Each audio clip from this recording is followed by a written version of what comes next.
tempatnya di Mekah. Di Mekah itu ada namanya Rubat Naqsyabandi, di depan Masjidil Haram. Itu ada Jabal Abi Kubais, jabalnya Nabi Adam. Jadi Nabi Adam dalam sejarahnya pernah di sana, wallahu alam bagaimana hakikatnya, tapi sejarahnya begitu. Dan para masyayikh kita biasa berzikir di sana. Walaupun sudah dapat ijazah di sini, diperintahkan ulang lagi suluk di sana. Ya, karena sholat di tanah haram sama dengan 100.000 sholat tempat lain. Maka kalau benar antum sanad zikirnya, baca nama Allah sekali di sana, sama energinya dan baca 100.000 sini. Ya, itu dahsyatnya kalau bersanad. Ya. Saya setiap kali melihat Jabal Abi Kubais itu terharu terus. Ya Allah, dulu zikir yang kami pelajari diajarkan di sini. Ya, bahkan murid-murid itu kalau sudah ya sama gurunya disuruh, kamu pergi ke Masjidil Haram, pandang Ka'bah, tapi hatimu tetap menyebut nama Allah. Jadi ada wirid namanya wirid memandang Ka'bah, hanya memandang saja. Tapi kalbunya tidak boleh luput mengingat Allah SWT. Ada juga yang suruh sembunyi, kamu sembunyi di balik tiang, lalu pegang tasbih, zikrullah. Jadi zikir-zikir yang untuk mengamalkan sekarang itu zikir Ismul Jalalah, Lataif, itu dulu diamalkan di sana. Ya, makanya semarak beragama di zaman itu luar biasa sekali. Nah sekarang barangkali negeri kita yang paling banyak mengamalkan zikir, menyebut nama Allah. Jadi nur itu sebagian sudah terpencar ke negeri ini. Semoga itu pertanda salah satu kebangkitan Islam ada di negeri kita.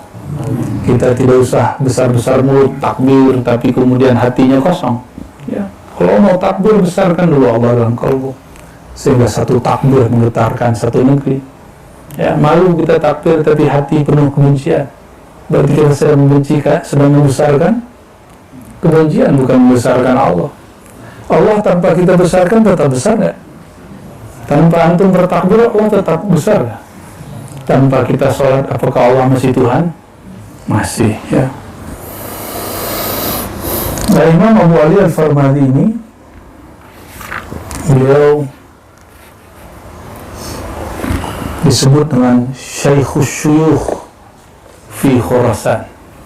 Syekh, guru, syuyukh, guru, para guru, gurunya para guru di negeri Khurasan. Khurasan ini wilayah Persia itulah, ya. Bahkan Khurasan itu dimulai dari timurnya Baghdad, timurnya Irak. Bukan timur Baghdad, timurnya Irak itu sudah disebut Khurasan. Jadi ada Khurasan Irak, terus sampai Afghanistan, sampai ke Pakistan, bahkan India itu dulu dimasukkan ke negeri Khurasan, termasuk Uzbek, Tajikistan, ya, dan lain sebagainya. Dan di sana mereka tarekatnya Naqsyabandi. Apa tarekat mereka? Naqsyabandi, ya. Waktu kami datang bertemu dengan Tuan Syekh Guru Jahid bin Siddiq Malaysia, yang suluk tempat beliau itu juga ada orang Asia Tengah sana. Sepertinya di sana sudah tidak terlalu ramai, atau mungkin sudah tidak ada. Ya. Saya tanya-tanya kepada seorang mufti, seorang guru, ya, seorang syekh bukan mufti di Uzbek, masih bolehkah kumpul-kumpul seperti kami di Indonesia seperti ini?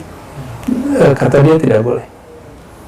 Jadi kita beruntung, negeri kita bebas, diberikan kebebasan, ya. Malah kita didatangi mereka yang sowan, pemerintah yang sowan ke kita, ya. Mereka malah mendukung program keagamaan. Alhamdulillah, nikmat ini jika antum tidak syukuri, maka akan terjadi seperti di negeri Suriah. Orang-orang tidak mensyukuri, ya. Dan begitu juga negeri-negeri yang lain. Ya, membela Palestina, saya pembela Palestina, tapi saya tidak membela Hamas. Beda, ya. Saya pembela Palestina. Dakwah-dakwah kita ketika membahas tentang Al-Mahdi itu ujungnya Palestina. Tapi saya tidak bela Hamas, karena Hamas difatwakan terlarang dan menyimpang oleh ulama Al-Azhar, dikatakan menyimpang oleh ulama Saudi. terus antum mau bela. Ya? Bedakan membela Palestina dengan membela Hamas. Tapi kalau ada yang mau ikut Hamas, mau silakan. Saya tidak larang, itu hak antum. Cuma saya ngikutin petua ulama kita yang mu'tabar, yang mereka sudah melarang itu. Di Saudi jika ada imam masjid resmi negara menyanyikan lagu-lagu Hamas dan lagu-lagu Ikhwan, langsung dipecat. Itu beberapa syekh sudah dipecat. Saya tidak sudah sebut namanya karena mereka masih hidup. Indonesia memberikan kebebasan, ya. Jadi kita bertorikoh, berzikir, bukan berarti kita kemudian cuma zikir-zikir tidak berjuang, enggak. Kita berjuang dulu melawan diri, baru berjuang melawan orang lain. Bagaimana mau melawan orang lain, emosi sendiri belum dapat dikalahkan. Duduk sebentar sudah kalah dengan sakit badan. Nanti antum berjuang, itu lebih sakit daripada duduk sekarang. Kalau mau jadi mujahid sejati, kalahkan dulu rasa sakit duduk berzikir itu. Karena para mujahid itu malamnya mereka rahib, siangnya mereka berjuang. Itu mereka seperti semua. Abu Ali Al-Farmadi berguru kepada seorang mujahid namanya Abdul Qasim Al-Kushairi, pengarang risalah Al-Kushairi. Siangnya dia muhaddis, ngajar hadis, ngajar akidah, ngajar ilmu tafsir, sampai ada tafsir isyarinya, ini adalah Taiful Isyarat, ya. Kemudian juga beliau pejuang melawan orang-orang yang menjajah. Malamnya menjadi rahib. Beliau sufi. Apa kata dia? Saya ketemu orang-orang berbaju tasawuf, berbaju sufi, tapi apalah daya, Abu Yazid Al-Bustami yang bernama Taifur, namanya Taifur bin Ali, maka disebut Tariqah Taifuriyah. Dan coba perhatikan ketika Nabi SAW mengatakan kullu nasabin inqata'a ila nasabi, semua nasab terputus kecuali nasabku, semua sanad terputus illa sanadi, kecuali sanadku.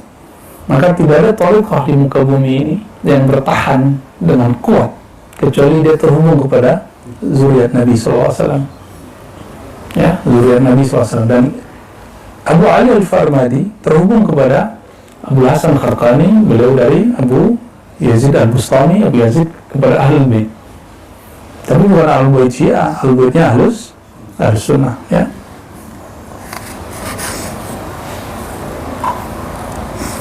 Beliau ini berguru kepada Abu Sa'id Abul Khair, ini disebut dengan namanya Abu Sa'id atau Abul Khair Al-Kharraz. Ada kitabnya Risalah Tauhid, ya. Kitabnya sudah dicetak. Saya waktu awal-awal kenal kitab itu masih semester 1, ya. S1, ini nggak baca, nggak ngerti. Pas kita sudah dewasa, kita baca baru, luar biasa isinya. Itu guru pertama beliau. Jadi dulu Imam Abu Sa'id Al-Kharraz ini rihlah sampailah di kampung dia, yaitu Nisapur, lalu buat majlis. Dia mendengar nama Abu Sa'id datang, maka dia bergegas, masih kecil, masih remaja, bergegas ingin datang, tapi dia tahan hati, nanti saja, nanti. Semakin ditahan, semakin menjadi keinginan tahuan dia untuk ketemu Al-Imam Abu Sa'id. Akhirnya dia tinggalkan tugas-tugasnya sementara, lalu pergi ke masjid. Di masjid pun karena dia masih muda, maka dia duduk di belakang tiang, tidak terlihat. Nah, Imam Abu Sa'id ini di sela-sela dia ngajar, itu ada orang whirling, seperti whirling, tapi bukan whirling, dulu namanya kayak majelis sama, baca kalimat-kalimat yang bisa menggugah hati, lalu mereka jazbah, ya, seperti tadi kita baca la ilaha illallah, la ilaha illallah. Nah, kalau kita masih kalimat zikir, kalau mereka kalimat syair. Di saat mereka ekstase, fana, ada yang lagi ekstase itu ketarik bajunya, ada. Dulu kata Abu Ali Farmadi, potongan-potongan ketika sama itu dijadikan bahan untuk tabarruk, ngambil berkat. Dan bagi ulama Ahlussunnah itu tidak syirik. Ya. Selesai majelis sama, orang mau bubar. Ini karomahnya Abu Sa'id. Yang di belakang tembok terus itu ya namanya Abu Ali At-Tusi, Abu Ali Al-Farmadi. Kamu sini, bocah kecil. Ali At-Tusi, kamu sini. Gigil badannya. Kenapa? Kok dia tahu padahal orang ini baru pertama kali datang ke Naisapur, seingat dia. Sebelumnya mungkin pernah datang tapi masih belum sadar. Ya, ini karamah sebagian syekh. Ya, dulu Sayyidina Sa'ad ketemu dengan seorang sahabat jauh, tahu namanya. Lalu sahabat jauhnya ini nanya, kenapa kamu tahu namaku? Apa jawaban dia? Arafat ruhi ruhak.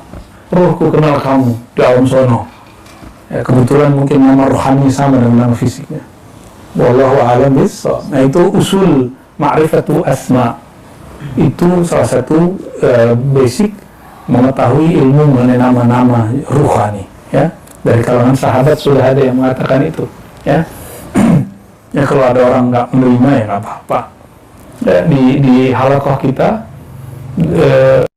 guru kami khidmat waktu kecil kepadanya, Maulana Muhammad Nuruddin An-Naqsyabandi Al-Khalidi, itu ngomong ke saya waktu itu umur saya 11 tahun, kalau saya mati tolong kamu tambahkan di nama saya depan itu Maulana. Saya tanya, nama beliau kan Muhammad Nur. Saya tanya, ini nama apa ini?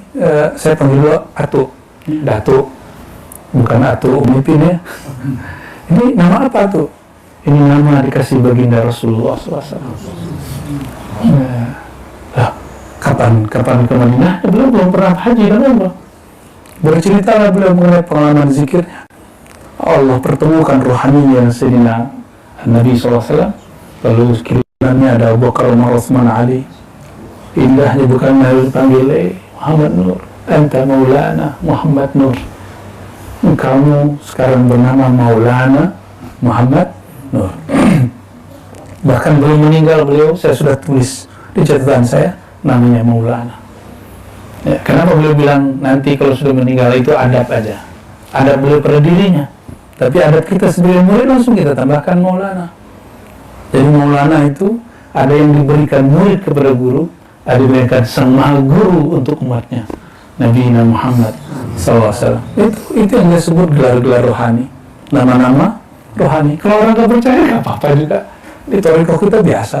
Bahkan di thariqah lain, Imam Najmuddin Al-Kubra, pengarang kitab yang Buya Dr. Al-Adoni mengkajinya setiap Selasa dengan Buya Zul'asfi, ya, judulnya apa Buya? At-Ta'wilat An-Najmiyah ya. Itu beliau dalam pengalaman zikirnya tertidur, ya makanya saya sebutkan kemarin, tidurnya ahli zikir bukanlah tidur. Idza matu intabahu. Begitu dalam hadis. Manusia itu tertidur. Manusia itu sebenarnya lagi tidur di dunia. Kalau betul tertidur, rohaninya bangun. Kalau kita masuk ke alam sana dalam keadaan zikrullah, disitulah terjadi dialog rohani. Nah, beliau diberi nama oleh baginda Rasulullah SAW Abu Jundub. Abu Jundub.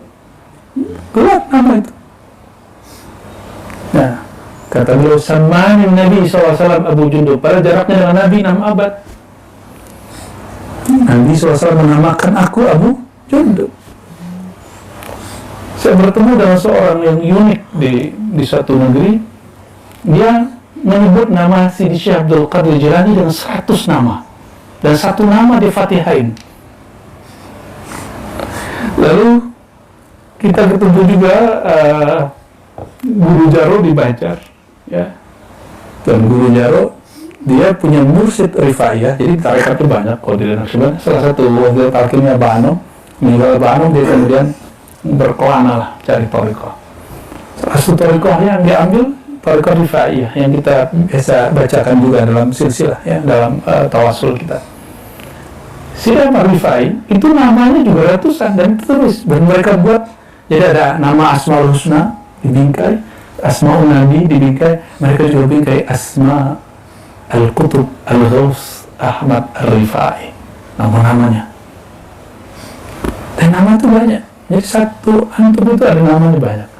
Nah, mereka itu dapat izin untuk menjelaskan itu. Nah, maka di antara kekasih-kekasih Allah yang dapat izin, ya. Jadi ilmu ini banyak. Barangkali yang dapat mengenalnya hanya Rasulullah SAW, lalu beliau bagi ke pewaris-pewarisnya. Dan paling mutlak tak dapat tahu ya tentu wali gaus. Selebihnya dapat percikan-percikan yang bisa tahu 1, 2, tapi yang lengkap itu wali al-gaus, ya. Nah, beliaulah wali al-gaus di zamannya Sidi Ahmad al-Rifai, ya. Di masa Sidi Syekh Abdul Qadir Jailani, ya beliau. Nah, salah satu namanya apa? Al-Qutub Ar-Rabbani.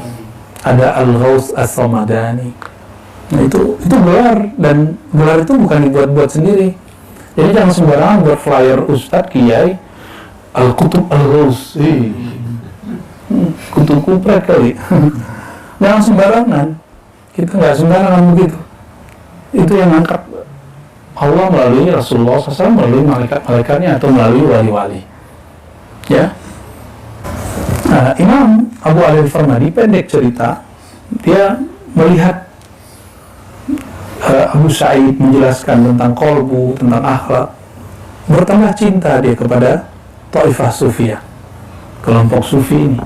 Begitu kata beliau, nggak ada sinar kebencian, atau bukan sinar, nggak ada api kebencian, yang ada cuma sinar kerinduan, cinta, kasih sayang. Lama-lama beliau pergi, Abu Sa'id pergi, dia berguru kepada Imam Al-Qushairi. Nah, Imam Qushairi ini imam sufi tapi kuat syariatnya. Jadi kalau ada pengaman batin, dia ketat. Kalau nggak yakin amat, dianggap halu gitu. Tapi Abu Ali Al-Farmadi setiap sekali zikir mendapatkan rahasia-rahasia. Salah satu rahasia yang dia dapat, kalau dizikir, tahu-tahu dia melihat ada pena, tapi bentuk cahaya, lalu dia ambil. Nah, itu kan ada isyarat berarti, ya. Dan pengalaman dia banyak lagi. Apa kata Imam Qushairi? Udahlah, kamu masih remaja, kamu belajar aja yang banyak, gitu. Nggak seperti kiai-kiai sekarang, udah nggak usah belajar thariqat, hakikat, syariat aja gitu, nggak kan begitu. Beliau bilang, kamu sebelum mempelajari ini, kuatkan dulu ilmu. Itu baru benar kalimatnya. Emang hakikat bertentangan dengan syariat kan nggak pernah ada. Mana ada hakikat tunaqidus syariah? Nggak pernah ada dalam sejarah Ahli Sunnah wal Jamaah, Sufi Mu'tabarah, hakikat menyalahi syariat. Belum mungkin, karena ini aslun tabi', ini aslun far'un, nggak mungkin, ya.